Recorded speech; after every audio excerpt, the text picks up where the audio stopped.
You are standing at the edge of a fire-lit camp 34,000 years ago. Smoke stings your eyes and coats the back of your throat. Drums of stretched hide thud low, matching the beat in your chest. Strangers surround you, faces painted, teeth filed, skin marked with ochre. None of them share your blood. None of them speak your tongue. You have walked 9 days to reach this gathering of strangers. Somewhere in this crowd is the person you're meant to marry. You have never met them. You may never see your family again. Today, choosing a partner feels like a private, personal decision. You swipe a screen, read a bio, judge a smile. For your ancestors, this choice was a matter of survival math. A small band of 30 people cannot breed with itself. Within 4 generations, recessive genetic defects begin stacking on themselves. Fertility collapses. Infant mortality climbs. The entire bloodline weakens and dies. Geneticists studying Neanderthal remains found the proof of this exact failure. The Altai Neanderthal genome showed signs of severe, sustained inbreeding. Her parents were half-siblings in a population critically small and isolated.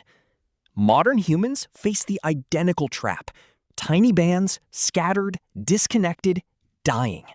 By pure biology, every small, isolated band should have gone extinct. Choosing badly didn't just end a marriage, it ended a lineage. So early humans built something no other hominin ever managed: strangers. A system for finding, testing, and trusting people outside the tribe. A lone band drowning in its own gene pool has one option: reach outward, or disappear within 4 generations of quiet decline. Early humans observed something crucial. Neighboring bands held fresh, unrelated blood. In 2017, researchers sequenced 4 skeletons buried together at Songkir, Russia. The individuals shared elaborate graves, yet were no closer than second cousins. One buried elder was at most a distant great-great-grandfather figure. This wasn't accidental. It was a deliberately engineered cross-band mating system. Ivory beads, pierced fox teeth, and carved ornaments marked group identity clearly. These weren't decorations. They were passports between separate, unrelated tribal networks. Humans didn't wait for genetic disaster. They built alliances to prevent it. Even inside a marriage network, one danger remained deeply invisible: similarity. You cannot see a shared immune gene, but your nose can detect it. In 1995, biologist Claudia Wedekind ran a controlled experiment on this exact instinct. Women repeatedly rated the body odor of genetically dissimilar men as more attractive. Their preference tracked directly to variation in immune system genes called MHC. The more different the immune profile, the more appealing the scent became. This wasn't romance. It was an ancient detection system running silently, unconsciously. A partner who smelled right carried immune defenses your children's bodies lacked. Attraction itself became a biological filter, screening out dangerous genetic overlap. Attraction and genetics solved one problem. Survival demanded a second test entirely. Could this person actually keep a child alive through a brutal winter? Isotope analysis of Upper Paleolithic remains reveals a clear division of labor. Some individuals show bone chemistry tied to long-distance, high-risk big game hunting.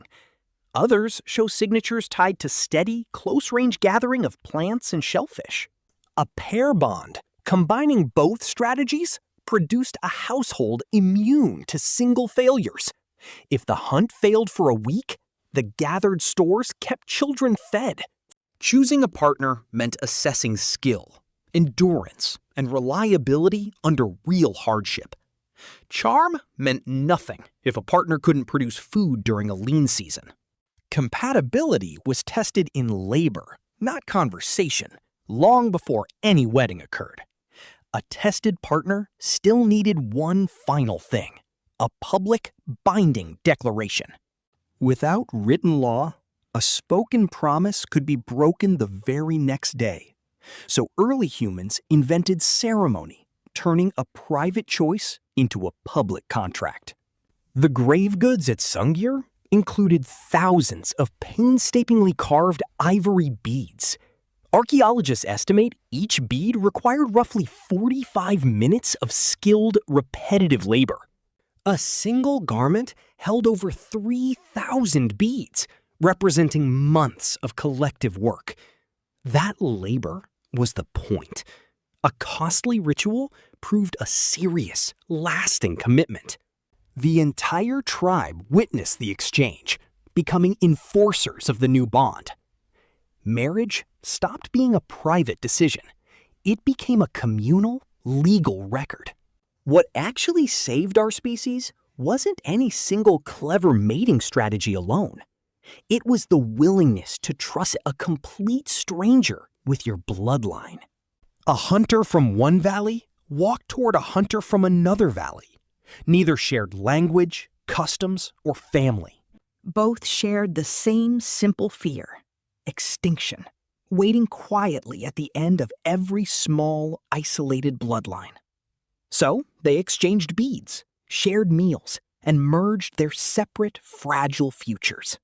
Children were born who carried two bloodlines, two skill sets, two stories.